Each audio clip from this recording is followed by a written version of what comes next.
बिस्मिल्लाहिर्रहमानिर्रहीम। अस्सलाम वालेकुम। जब भी ज़िंदगी में कोई हादसा होता है या घर में किसी का कोई कत्ल होता है, पुलिस आती है, तो ये चीज़ें इन्वेस्टिगेट की जाती हैं कि सबसे पहले शक किस पर जाता है। घर वालों को देखा जाता है कि यहाँ से कोई वाक़या तो नहीं हुआ, मरी का एक सानिया हुआ है।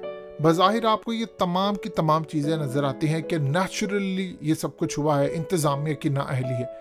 जब तक आप इंटेलिजेंस इदारों को शामिल नहीं करेंगे और ट्रूली रिपोर्ट सामने लेकर नहीं आएंगे, तब तक आपको इस बात का पता ही नहीं चल सकेगा कि क्या ये साजिश थी, प्लान ड्रामा था, या एक नेचुरली तरीके से नाअहली के तौर पर सब आया है सामने।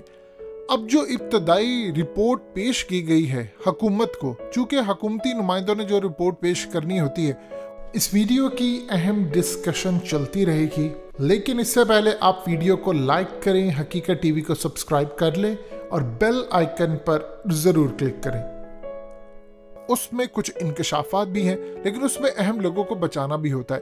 अब जो रिपोर्ट पहले समझ ले हुआ क्या है। ये जो रिपोर्ट पेश की गई है, इसके मुताबिक मरी और इसके जो इर्द गिर्द के इलाके हैं, इनमें गुज़श्ता 2 से 2.5 साल से प्रॉपर मुरम्मत नहीं की गई। वहाँ गड्ढे बहुत ज़्यादा पड़े हुए थे। जब डीजी मैट ने कहा 31 दिसंबर को कि बर्फबारी पड़ने वाली है और थोड़ी ज़्यादा पड़ेगी, इस सूरत हाल में जो गड्ढे हैं वो भर जाएंगे और उसके बाद वहाँ अगर कोई फंस गया तो निकलना मुश्किल होगा।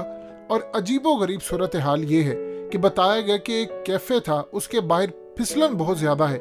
वहाँ पर हैरान कुन तौर पर कोई भी हुकूमती मशीनरी नहीं थी और इस फिसलन वाले मकाम पर मरी से निकलने का जो मरकजी असल में खारजी रास्ता था, और सियाहों के मरी से खारजी रास्ते पर बर्फ हटाने के लिए हाईवे पर किसी तरह की कोई मशीनरी बावजूद अलर्ट के वहां पर नहीं भेजी गई। अब इसके बाद जो अजीबोगरीब सूरत हाल आई है कि अचानक वहां पर बिजली चली जाती है और मुख्तलिफ इलाकों की जो बिजली है वो जाने से जो होटल्स हैं उनके अंदर बिजली का फुकदान था, बिजली नहीं थी, तो लोगों को मजबूरन ये छोड़कर गाड़ियों के अंदर रहना पड़ा। और जब देखा कि बर्फबारी बहुत ज़्यादा बढ़ गई थी, अब जाहिर सी बात है जब डीजी मैट की जानिब से कहा जाता है तो हमेशा एक बात याद रखिएगा, फिर कार्बन मोनोऑक्साइड जो गैस होती है वो इसी तरह बर्फ़ में भर जाती है और लोग मरते हैं। जब गाड़ियों में रहेंगे तो वो जाहिर सी बात है मरते हैं। अब इस सूरत हाल के अंदर गाड़ियों की जो तादाद थी उससे ज़्यादा एक्सीड करके तादाद को मरी क्यों भेजा गया, जब पता चल गया। देखिए यहाँ पर जो समझने वाली अजीबोगरीब बात है कि जो मशीनरी थी वो आप देखें कि जब मसला आया तो गाड़ियों की तादाद थी ज़्यादा, गाड़ियों की तादाद को क्यों वहाँ पर रोका नहीं गया। और जब गाड़ियों की तादाद वहाँ पर ज़्यादा होगी तो जो मशीनरी भेजनी थी ड्राइवर्स की वो भी मौके पर ना जा सकी। और इस सूरत हाल के अंदर मरी में उन्होंने बताया कोई पार्किंग प्लाजा मौजूद नहीं था, यहाँ पर गाड़ियाँ पार्क की जा सकती। और इंतज़ामिया जब सारा कुछ हो गया उसके बाद हरकत में आती है। ये वो सिंपल रिपोर्ट है जो वज़ीर आला पंजाब को भेजी है। देखिए 2 चीज़ें इसमें सबसे ज़्यादा समझने वाली है कि अक्सर औकात आपने देखा होगा मरी में इसी तरह की बर्फबारी होती है, लेकिन पहली मर्तबा ऐसी सूरत हाल भी देखने को मिली कि बर्फबारी ज़्यादा थी। पहले से सब अलर्ट करने के बावजूद लोगों को सोशल मीडिया के ऊपर क्या कोई इश्तहारात के ज़रिए वीडियोस बताएगी कि यहाँ पर मौसम बहुत अच्छा है, पैकेजेस दिए गए कि आप यहाँ से जाएं, क्योंकि अचानक इतना ज़्यादा रश हुआ है, उस रश की वजह से वहाँ पर लोग फंसे हैं।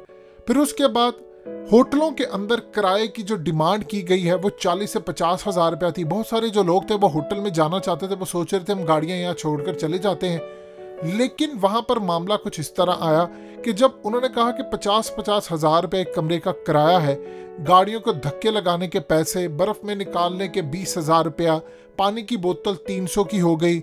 इसी तरह अगर आपने हीटर के ऊपर पूरी तरह यूज़ करना है गर्मी के लिए तो वो आपको तकरीबन 1,000 से 1,500 रुपया 1 घंटे के हिसाब से पड़ रहा है।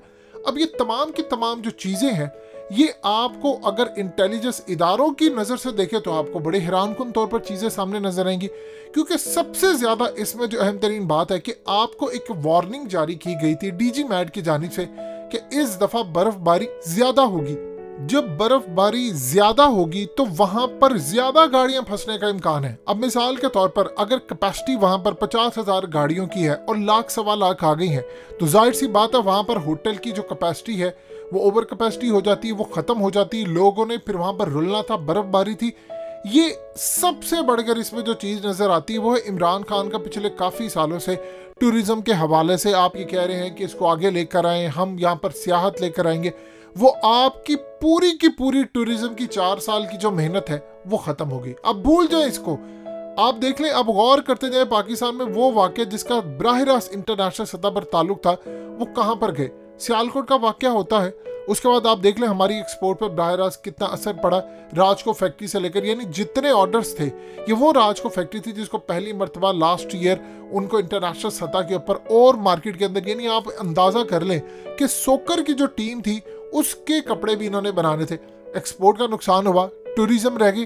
टूरिज़्म के ऊपर आप दुनिया को कह रहे थे कि आप हमारे मुल्क में आए। उसके बाद ये नाअहली, आप देखिए कि जब आपको अलर्ट जारी किया जाता है तो उसके बाद आप मुतलका इंतज़ामिया तक चीज़ें समटाइम पहुंचने ही नहीं देते। आप उस पेपर को आगे नहीं देते कि वो इंतज़ाम ना करें, वो गाड़ियां ना ले आए, वो बर्फ़ हटाने के लिए। देखिए शहबाज शरीफ के दौर के अंदर आपको एक चीज़ नज़र आएगी कि वो हमेशा मीटिंग करते थे। परवेज़ इलाही के दौर में भी आपको नज़र आएगी, परवेज़ इलाही के दौर में बहुत बेहतरीन इंतज़ाम था। वहाँ पर वो मीटिंग किया करते थे कि बर्फ़ आने वाली है, ये पड़ेगी, स्नोफॉल होगी, ये होगा, तो आपको यही इकदाम करने।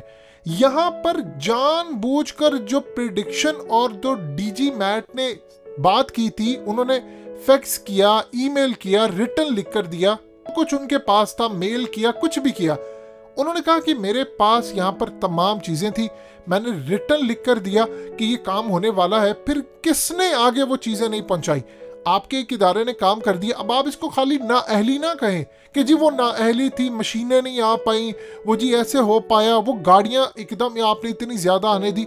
ये वो तमाम चीज़ें, देखिए एक जगह के ऊपर अगर कैपेसिटी 4 लोगों की है, आप वहाँ पर 100 बंदे घुसा देंगे तो फिर जाहिर सी बात है दम घुटने से भी लोग मरते हैं। ये असल में वो कहानी है जिसको समझने की ज़रूरत है। यहाँ पर जो सूरत हाल पैदा होती है उसको इन्वेस्टिगेट करने की ज़रूरत है कि किसने जानबूझकर आगे नहीं किया। क्या ये पूरा एक प्लान था कि उसके बाद ये सूरत हाल ऐसी पैदा हो, टूरिज़्म यहाँ से निकल जाए, पाकिस्तान का नुकसान हो। अब आप देखें कि हमेशा से पाकिस्तान में इंटेलिजेंस इदारे रिपोर्ट देते हैं, उसके बाद होता कुछ भी नहीं, क्योंकि आपने सबको बचाना होता है, सब एक दूसरे को बचा रहे होते। आपको चाहिए आप एक रिपोर्ट लेकर आए, उसको सारी दुनिया के सामने रखें। जो रिपोर्ट आती है उसमें कोई वजीर आता है, कोई मशीर आता है, वो आकर दबा देता है, या कोई बड़े लेवल का बंदा आता है वो आकर दबा देता है। क्या इस सूरत हाल में पूरी तरह हुकूमत को बदनाम भी करना और उसके बाद उनको तबाह करना? नाअहली तो अपनी जगह है। देखिए आज से पहले कभी ऐसी सूरत हाल पैदा नहीं हुई। ये अचानक ऐसी सूरत हाल पैदा हो जाना कि सारी मशीनरी काम करना छोड़ दे, ये आम रूटीन के अंदर ऐसा नहीं होता। और जब इवन कि आप देख लें कि बार बार वहाँ की जो ASI नवीद की कॉल्स हैं और किसी और की, वो क्या कह रही थी, वो बार बार ये बता रही थी कि आप हमारी खबर चलवा दें, आप ये कह दें। उन्होंने हर जगह पर राब्ता किया लेकिन किसी ने नहीं किया राब्ता। क्यों? ताकि ये काम एक दफ़ा हो जाए, एक सानिया क्रिएट हो जाए, उसके बाद सारी मशीनरी है। तो इस सूरत हाल के अंदर असल में इसको इन्वेस्टिगेट करने की ज़रूरत है। बिजली जाना, अर्ली जो प्रिडिक्शन की वार्निंग आई थी उसके बावजूद गाड़ियाँ क्यों आप जाने दे रहे हो? किस तरह आपने ओवर कैपेसिटी वहाँ पर जाने दी? फिर मशीनरी ताकि वहाँ तक ना पहुँच सके, इमदादी सामान ना पहुँच सके। ये इसके पीछे कौन लोग थे, क्या उन्होंने काम किया? ये इदारों की जिम्मेदारी है कि वो इस पर रिसर्च करें और पूरी रिपोर्ट लेकर आएं, जो एज यूजुअल हमेशा की तरह नहीं आती।